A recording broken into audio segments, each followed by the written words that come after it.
Bonjour les enfants, j'espère que vous allez bien. Je vous souhaite encore une fois Ramadan Mubarak et j'espère que vous le passerez en bonne forme et en bonne santé, Inch'Allah. Alors aujourd'hui, on va faire la correction des activités complémentaires que je vous ai envoyées vendredi dernier. Le premier exercice, ce sont des conversions en utilisant le tableau de mesure d'air. Il y en a parmi vous qui m'ont envoyé sur WhatsApp qu'ils ont eu des difficultés. Alors, d'abord, je dois me rappeler que le tableau de mesure d'air, chaque colonne est composée de deux colonnes. Chacune, on a les unités, les dizaines à chaque fois. Unité, dizaine, unité, dizaine, unité, dizaine, et ainsi de suite. Si j'oublie ça, je risque d'avoir un résultat faux. D'accord?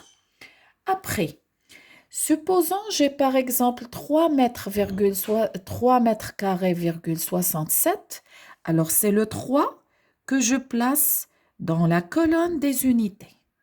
D'accord? Puis je complète le nombre sans mettre de virgule. Après, j'ai 4765 cm². C'est le chiffre des unités qu'on va placer toujours. C'est la même technique que pour les autres tableaux. La seule différence qu'il y a, c'est que le tableau de mesure d'air a, chaque unité a deux colonnes. Alors, le 5, c'est un chiffre d'unité. Je le placerai dans la colonne des unités du centimètre carré. Après, je complète avec les zéros si je veux, puis je calcule et à la fin, je vérifie et je place la virgule. D'accord? La même chose pour la deuxième. On a 45 hectares. Alors, je rappelle que le hectomètre carré, le décamètre carré et le mètre carré, ce sont aussi des unités de mesure agraire. Ça veut dire que le hectomètre carré, je peux le remplacer par hectare, décamètre carré par art et mètre carré par centiare. Alors là, j'ai une soustraction. Je place le 5 dans la colonne des unités du hectare, qui est le hectomètre carré. Puis, je place 7669 mètres carrés, ça veut dire le 9 dans les unités du mètre carré. Je complète avec les zéros, puis je commence à faire une soustraction normale. Et à la fin, quand j'aurai mon résultat, c'est là que je vérifie, je place la virgule. D'accord? Pour la dernière conversion, j'ai 3 quarts de centiare. Alors déjà, cette fraction, je dois la remplacer par un nombre décimal, sûrement. Ça va me donner 0,75, 0 centiare, 75. Je place le 0 dans la colonne des unités du mètre carré. Après, je place le reste, puis le deuxième nombre qui est 285 décamètres carrés, toujours le chiffre des unités dans la colonne des unités, d'accord? Et après, je complète le nombre, puis j'additionne et à la fin, je place la virgule dans la colonne de l'unité demandée. Ça pour le premier exercice. Alors, pour le deuxième exercice, c'est un petit questionnaire que je vous ai demandé. D'abord, je vous ai posé la question, pourquoi on utilise le même nombre pour calculer l'aire d'un carré? Tout simplement parce que le carré a 4 côtés égaux et pour calculer la surface, je fais côté fois côté.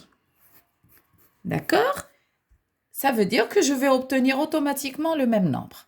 Alors, pour obtenir le prix global, il y en a aussi parmi vous qui m'ont demandé, malgré le fait qu'à chaque fois qu'on a un problème, j'encadre toujours la formule pour trouver le prix global est égal surface multiplié par prix unitaire. D'accord? Pour la troisième question, l'aire d'un rectangle, alors c'est un rappel de la formule, c'est base fois hauteur divisé par 2. Et après, la dernière question, quelle est la particularité de l'un des côtés du trapèze rectangle? Alors, je sais que le trapèze rectangle, alors pour trouver la surface du trapèze rectangle, je rappelle, je fais grande base plus petite base fois hauteur divisé par 2. Alors, lorsque je parle de la hauteur, c'est ce côté-là. Ça veut dire que ce côté-là, il est l'un des côtés du trapèze rectangle, mais il représente aussi la hauteur. D'accord? Alors, après, on a pour le troisième exercice. Alors, pour le troisième exercice, je vous ai donné des figures dont j'ai demandé la surface. Alors, pour la première figure, en fait, c'est un rectangle et avec un triangle rectangle, mais ça représente un trapèze rectangle. Alors, je peux utiliser cette formule pour calculer la surface de la première figure. Pour la deuxième figure, c'est un parallélogramme. En fait, lorsque je vous ai envoyé l'exercice, la mesure que je vous ai écrite ici, elle représente la hauteur du parallélogramme, du moment que pour obtenir la surface du parallélogramme, c'est base fois hauteur. Pour le trapèze isocèle, la même chose. La mesure que je vous ai donnée ici, elle représente la hauteur. Et bien sûr, là, vous avez la petite base. Et là, vous avez la grande base. D'accord? Alors, pour le problème, il est très simple. Il suffit juste de suivre les étapes. Alors, la première étape, il faut d'abord trouver la surface des espaces. Alors, on nous a donné les dimensions du séjour.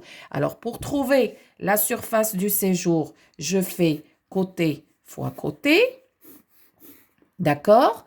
Pour la première chose, c'est longueur fois largeur, du moment que c'est une chambre rectangulaire. Et je tiens à indiquer ou bien attirer votre attention que la longueur ici est égale à 4,80 et la largeur, mètre bien sûr, et la largeur c'est 3,75 mètres. D'accord? Alors, parce que normalement, la longueur plus grande que la largeur. La deuxième chambre aussi, c'est une chambre rectangulaire, alors longueur fois largeur. Deuxième étape, je dois trouver le total des surfaces. Ça va nous donner combien? Après, pour trouver le nombre de pots qu'on doit utiliser, alors là, le total des surfaces, ça m'a donné 87 mètres carrés, 78. D'accord? Je dois la diviser par 35 mètres carrés, d'accord? Qui va nous donner le nombre de pots. Alors, pour le nombre de pots, j'ai trouvé 2 pots,5. Là, je ne peux pas commander 2 pots et demi. Parce que, comme vous le savez, la peinture, c'est quelque chose qui se vend dans des pots. Alors, je ne vais pas demander au vendeur 2 pots et la moitié d'un troisième pot. C'est pour ça que le monsieur va commander 3 pots par excès. D'accord? 3 pots par excès. Après, étape 4.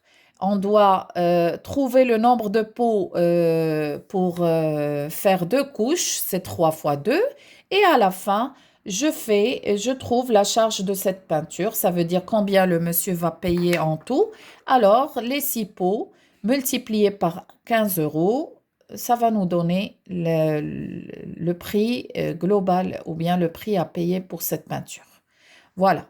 Alors, mercredi, Inch'Allah, je vais vous envoyer une fiche de révision générale. Euh, Comme ça va vous rafraîchir la mémoire concernant les leçons qu'on a déjà vues auparavant. Je vous souhaite un bon début de semaine et à très bientôt, Inch'Allah. Bonne journée, les enfants.